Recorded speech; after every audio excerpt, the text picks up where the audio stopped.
Vamos ver agora, tópico 1, os pecadores no contexto da justiça retributiva. Subtópico 1, a lei da semeadura e da colheita. Depois de firmar um princípio oriental de cordialidade, Elifaz se dirige a Jó com uma defesa contundente do pensamento teológico tradicional, a justiça retributiva. Ele está firmemente convencido de que a lei de causa e efeito é um princípio da ortodoxia teológica que não pode ser contraditado. Então veja que depois os amigos de Jó passaram ali 7 dias calados, só olhando Jó, eles vão agora ouvir o lamento de Jó, como vimos na lição passada, e agora eles vão começar a falar. Então, eles vão dizer o que eles pensam a respeito de tudo aquilo que está acontecendo com Jó. Jó perdeu, então, todas as suas posses, perdeu todos os seus filhos e agora se encontrava doente à beira da morte. Então ele faz primeiro, começa cordialmente, ele está ali por causa de um amigo, imagine que amizade, passar 7 dias ali só olhando para Jó, sofrendo junto com Jó, demonstraram realmente ser amigos de Jó. Vieram, caminharam, andaram pelo deserto e foram até onde estava Jó. Viajaram para isso. E ficaram ali pasmados com a situação de Jó. Então ele agora vai fazer uma análise que ele achava que estava acontecendo, baseado naquilo que ele acreditava e que todos em sua região, inclusive Jó já tinha falado sobre isso. Então ele se baseava na tradição e dizia, não pode ser diferente. Então só tem um jeito, Jó tem que ter pecado, está vivendo em pecado para acontecer isso. Subtópico 2, o homem colhe o que plantou. Essa primeira parte do seu discurso compreende os capítulos 4 e 5, em que defende que o homem colhe o que plantou. Segundo eu tenho visto, os que lavam iniquidade e semeiam mal, seguem isso mesmo. Jó 4:8. Para Elifaz, nós habitamos em um universo moral que exige consequências de nossas ações. A Bíblia mostra esse princípio. Por exemplo, o salmista confirma que Deus é bom e justo, e por isso recompensa os bons e pune os maus, como está em Salmos 1:6. O Novo Testamento também atesta esse princípio, porque os olhos do Senhor estão sobre os justos, mas o rosto do Senhor é contra os que fazem males. 1 de Pedro 3:12. Portanto, Elifaz defende que o pecado sempre produz consequências, mas que somente os pecadores pagam por isso. Assim, segundo Elifaz, se Jó estava sofrendo era porque havia pecado. Cabia a Jó, então, assumir a responsabilidade moral do seu pecado. Não havia outra opção. Quantos são os que fazem acusações precipitadas quando alguém passa por momentos delicados da vida? Ao julgar precipitadamente, muitos cometem injustiças e esquecem de que Deus é quem pode ver todo o lado da questão. Então ele menciona a lei da semeadura. Plantou, colheu. Para ele só tinha uma explicação. Jó estava vivendo na prática do pecado. Não é que pecou e parou de pecar, pediu perdão. Não, ele estava vivendo na prática do pecado e isso, tudo que aconteceu é devido a isso. Então ele estava exigindo de Jó que Jó pedisse perdão a Deus, se arrependesse, parasse com o seu pecado, cessasse de pecar. E a teologia de Elifaz realmente concorda com a Bíblia. A Bíblia ensina isso também. Mas não quer dizer que é uma regra sem exceção. Porque nós vamos ver várias pessoas ímpias e vivendo muito bem. Vamos ver várias pessoas que vivem na prática do pecado e não vivem por aí pobres, doentes, sem a família. Não. São ímpios, pecadores, vivem no pecado e vivem muito bem. Então, nós deveríamos dizer, mas isso é impossível, isso não pode. Veja bem, nós não mandamos em Deus, Não somos nós que controlamos o mundo. Nós não conhecemos o plano geral para todos os homens. Nós não conhecemos aí como Deus conhece, nós não vemos como Deus vê, nós não sabemos o futuro como Deus sabe. Então, para tudo tem aí um plano, né? Para tudo tem uma coordenação de Deus. Deus coloca reis, tira reis, né? Deus tem na sua mão o coração do rei, inclina para onde ele quer. Então, fique tranquilo e confie em Deus. Deus está no controle de tudo. Não fique com inveja do ímpio. Então, para ele faz assim, todos cometem pecado, mas para aqueles que estão com Deus, não acontece nada de ruim, mas para aqueles que estão sem Deus, acontece tudo de ruim. Então, era isso que ele acreditava. E aí, ele via Jó naquela situação. A única dedução que ele poderia chegar aí era Jó estava vivendo em pecado. E assim, muita gente segue esse tipo de orientação, né, na sua consciência. Ele acha que é assim. Quantas pessoas ímpias vê, às vezes, um crente pobre, né, que vive aí numa casinha muito pequenininha, às vezes até alugada, trabalhando, né, sendo sempre empregado a vida inteira, e ele olha e fala, isso não pode ser de Deus. Deus ia deixar seu filho passar isso aí. Veja só, existem muitas pessoas que pensam assim. E também muitas pessoas que quando vê alguém sofrendo, passando necessidade, né, estão pensando, não, isso aí é porque ele vive em pecado, que fez alguma coisa de errado. Pode ver que a gente tem essa tendência a achar que alguém está pobre, ou passando dificuldade com a família, ou passando dificuldade aí, de saúde, né, muito doente. Então, não, ele está em pecado, fez alguma coisa. Veja só. Então, o livro de Jó é importante para nós, que nós vamos aprender a mudar, né, a nossa maneira de pensar a respeito das outras pessoas. Subtópico 3, a queixa de Jó. Em sua defesa, Jó se contrapõe à teologia de Elifaz. Jó 6 a 7. Essa teologia era a base de como se imaginava o universo governado por uma lei moral de causa e efeito. Há uma recompensa para os bons e punição para os maus. Elifaz não estava de todo errado, mas equivocou-se quando pensava que esse pressuposto era o único existente. Tratava de parte da verdade, mas não de toda. Sua teologia não se aplicava no caso de Jó. O patriarca não aceita a tese de Elifaz e por isso sente-se alienado de Deus. Capítulo 6, versículos de 1 a 7. De si mesmo, 6, 8 a 13. E de seus amigos, 6, 14 a 23. Isso leva Jó a se queixar de Deus. Jó 6, de 1 a 13. Bom, então Jó, fazendo uma autoanálise, né, ele olha para si mesmo, ele sabe que ele não está vivendo pecado. Então ele não consegue entender o que está acontecendo. E ele vê agora quanta diferença existe entre ele, seu amigo, entre ele e os outros amigos. Quanta diferença existe agora entre sua vida atual e a vida passada. E ele começa a analisar agora, mas como eu estou totalmente separado, vivendo diferente daquilo que meus amigos acreditam. Estou vivendo separado de Deus, parece que Deus me abandonou, me amaldiçoou, e eu não consigo entender, então até eu devo estar errado em tudo que eu penso. Jó não conseguia entender. E ele passa então a conversar aí com Deus e reclamar isso, né? Ele começa a dizer, eu não consigo entender o que está acontecendo. E Jó não tinha a mínima ideia de que Deus havia liberado Satanás.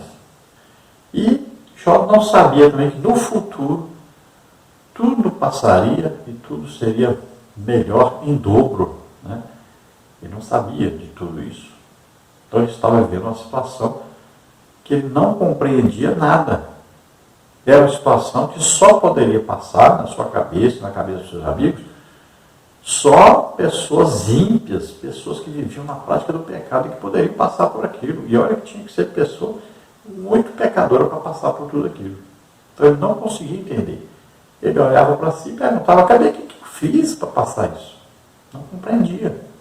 Continuando no subtópico 3, a queixa de Jó, ele se queixa pela sua atual situação. É uma queixa fundamentada ainda nos antigos pressupostos teológicos. Ele era justo, não estava em pecado, portanto não merecia sofrer. Em seguida, Jó se queixa a Deus, Jó 7, Jó 21, desejando abrir uma porta de diálogo com o Altíssimo. Ele não quer explicações baseadas em teorias teológicas antigas, mas uma conversa sincera através de um relacionamento direto com o Criador, onde Jó fala com ele e Deus fala com Jó. No momento da dor, a melhor coisa a se fazer é se dirigir pessoalmente a Deus. Então, diante dessa situação que Jó está vivendo, ele não consegue compreender por que está passando por aquilo. Ele faz sempre a autoanálise, ele procura o que eu fiz. Então, não consegue entender. E ele vai procurar agora em Deus a resposta. Começa então a conversar com Deus e Deus começa a conversar com Jó. E eles agora entram naquilo que a Bíblia diz, vamos entrar em discussão. Vamos ver quem tem razão. E Jó quer porque quer ter razão, porque quer exigir que Deus tome uma atitude, porque ele não está suportando mais e ele não sabe por que ele está passando por aquilo. Então é um sofrimento muito grande que Jó está passando e sem entender. Então era uma pressão tanto na parte psicológica, né, como na parte física. Ele estava a ponto de não aguentar mais. Estava desejando já a morte, para ver se ficava livre daquele sofrimento. E a oração é exatamente isso. A oração é a busca pelo diálogo com Deus, falar com Deus e ouvir Deus falar conosco. A oração não pode ser um monólogo só. Nós temos que aprendermos a orarmos de maneira que a nossa oração passe a ser um diálogo. Nós falamos e nós ouvimos Deus falar conosco. E é isso que Jó passou a fazer. A maioria das pessoas começam então a buscar em livros, em pessoas, né, as respostas, e não procura por Deus, não busca comunhão com Deus. Então nós temos que nos lembrar disso. Vamos entrar em contato com Deus, vamos conversar com Deus, vamos pedir a Deus solução para os nossos problemas, vamos pedir a Deus aí ajuda para que nós possamos sobreviver e fazermos a obra de Deus. Sempre pensar nisso, temos que fazer a obra de Deus. No tópico 2 nós temos os pecadores no contexto da tradição religiosa. Subtópico 1, ortodoxia engessada. Em seu segundo discurso, Jó 15, de 1 a 35, ele argumenta que as palavras de Jó são uma ameaça ao dogma religioso aceito. E tu tens feito vão temor e diminuís os roubos diante de Deus. 15:4. Assim, se Jó estivesse certo, a religião tradicional, que sempre ensinou a prosperidade dos bons e o sofrimento dos maus, estaria errada. Nesse aspecto, Jó era uma ameaça àquela forma de pensar. Por isso ele ataca Jó de uma forma contundente, dizendo que suas palavras não revelam sabedoria, mas são palavras ao vento. O patriarca se expressa em linguagem poética, mas sua mensagem é profética. Então veja o que ele faz agora, considera Jó um rebelde, né, à tradição religiosa que todos tinham. Se Jó estivesse certo, ele e todo mundo estaria errado. Então ele queria que fosse uma regra, e só uma regra, que não houvesse mais regra nenhuma, e que fosse só do jeito que todo mundo aprendeu. Nós temos esse problema hoje, né? Que são aquelas coisas que nós chamamos aí, que as pessoas, quando têm uma denominação, se o seu líder pensa uma coisa, ensinou aquilo ali, tem que ser todo mundo pensar a mesma coisa, seguir a mesma coisa e acreditar na mesma coisa. Muitas vezes, as pessoas não aceitam que alguma coisa esteja errada. Se a gente falar, não, eu não concordo, eita, mas é uma confusão esse negócio aí, eu falar que não concordo com alguma coisa que um comentarista da CPAD escreveu. Parece que as pessoas não têm direito de pensar, de raciocinar, de orar, de pedir resposta de Deus. Parece que as pessoas não podem discordar. Ah, porque fulano é doutor, tem diplomas e tal. Você não pode discordar dele. É assim essa época que nós estamos vivendo.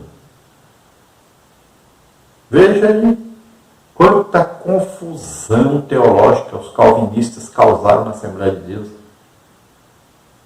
Porque, de repente, pessoas que fazem um curso de teologia acham que são melhores que todo mundo agora, que entendem mais da Bíblia que todo mundo agora, que os calvinistas aqui estão certos, e começam aí a bagunçar a igreja toda, ensinar coisa errada para todo mundo. Não, porque eu aprendi no livro do doutor fulano de tal, que é PhD, não sei o quê, e tal. Temos que ler a Bíblia e temos que conversar com o autor da Bíblia, com aquele que inspirou a Bíblia. Devemos buscar a revelação do Espírito Santo. Não é só pegar tudo que achar pelos livros para ele e sair repetindo, não. Temos que analisar, nós somos pessoas, cada um de nós tem o Espírito Santo, cada um de nós tem intelecto, pode pensar, cada um de nós tem direito a pensar, a discutir, a não concordar. Temos direitos. Nós não podemos só dizer amém, amém, amém. Estamos agora aprendendo, nós não estamos no beabá ainda, aprendendo que existe direita e existe esquerda. Agora que o povo está começando a acordar para isso. Veja só, vivemos quanto tempo aí achando que todo mundo, todos os partidos, está tudo no mesmo rumo, está tudo certo, está tudo bem. De repente descobrimos que nós estávamos sendo guiados, né? Controlados, levados para o comunismo, isso, e acabaríamos aí como a Venezuela e a Argentina, como está hoje, e vários outros países comunistas. Olha só, estávamos sendo conduzidos. Ninguém nem desconfiava do que estava acontecendo. Quais eram os planos gerais para nós? Olha só, despertamos, começamos a pensar. O ser humano tem direito a pensar. Então temos que começar a pensar. E assim também na teologia, das revistas da Escola Bíblica Dominical, dos livros que são vendidos pela nossa produtora, né, nossa editora. Temos que ler e ver, isso aqui está errado, isso aqui está certo.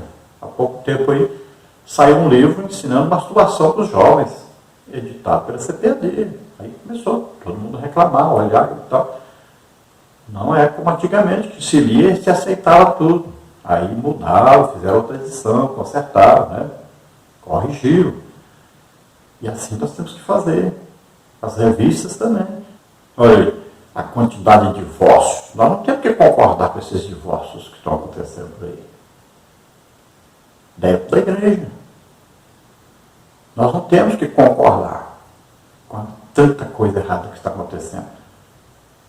Nós não temos que concordar com a vida pregressa de cantores, pregadores, de pastores. Não temos. Nós não temos que concordar com o enriquecimento de pastores presidentes, enquanto a igreja está quase no zero na evangelização, das missões. Então nós temos direito de pensar e de falar o que é certo e o que é errado. Subtópico 2, uma ameaça à tradição religiosa. A partir do versículo 7 do capítulo 15, ele apela para a tradição religiosa como forma de validar seu princípio teológico. Que sabes tu que nós não saibamos? Que entendes que não haja em nós? Também há entre nós encanecidos e idosos, muito mais idosos do que teu pai. 15, 9 e 10. Segundo ele faz, ainda que fosse homem sábio, Jó não era mais sábio nem mais antigo do que o dogma que ele estava negando. Então veja que ele faz agora, apela para a religião tradicional, para a autoridade da tradição que os seus pais seguiam, que o pai de Jó seguia, que os mais velhos seguiam. Ele está exigindo que Jó se adeque a essa tradição. Ele está exigindo que Jó não fale nada que vá ferir o conhecimento que todos tinham. Ele acha absurdo Jó querer quebrar os paradigmas, né, da religiosidade de todos. Veja só. E nós temos muito isso na igreja hoje. É de cima para baixo. Querem empurrar para nós aqui o conhecimento do jeito que eles sempre seguiram. E muita coisa nós temos aprendido que não é do jeito que está sendo exigido. E vamos cada dia aprendendo mais, né? Cada dia crescendo mais na graça, no conhecimento de Deus. Cada dia nós vamos vendo quantos erros houveram no passado e quantos erros existem no presente. Então, vamos corrigindo isso, vamos melhorando a nossa capacidade de entendimento e vamos também ajudando as pessoas no seu dia a dia. Muitas vezes um novo convertido tem entendimento a respeito de uma coisa muito melhor do que alguém que já tem 50, 60, 70 anos de crente.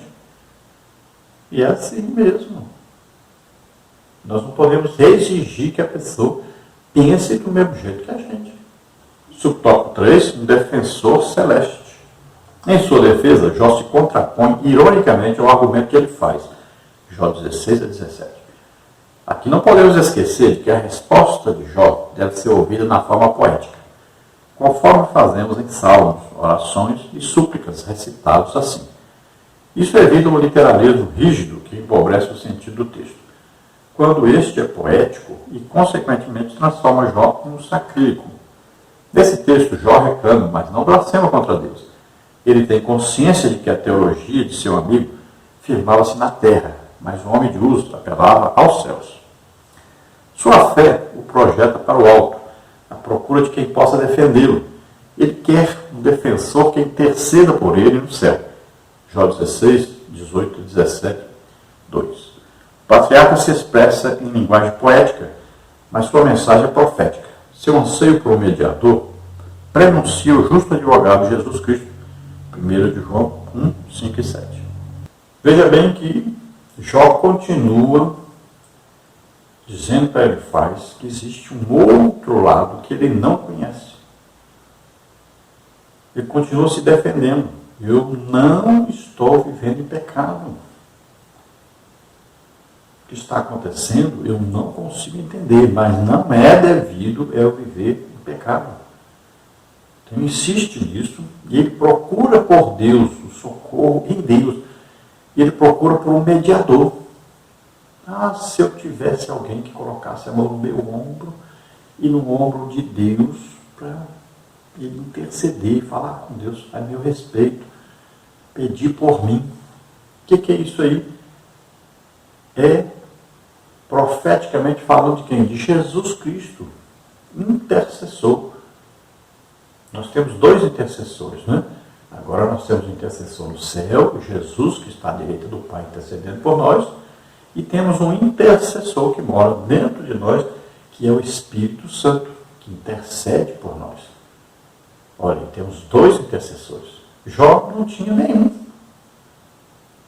E ele clama, ele pede, ele acredita, olha, vai acontecer, vai aparecer um intercessor.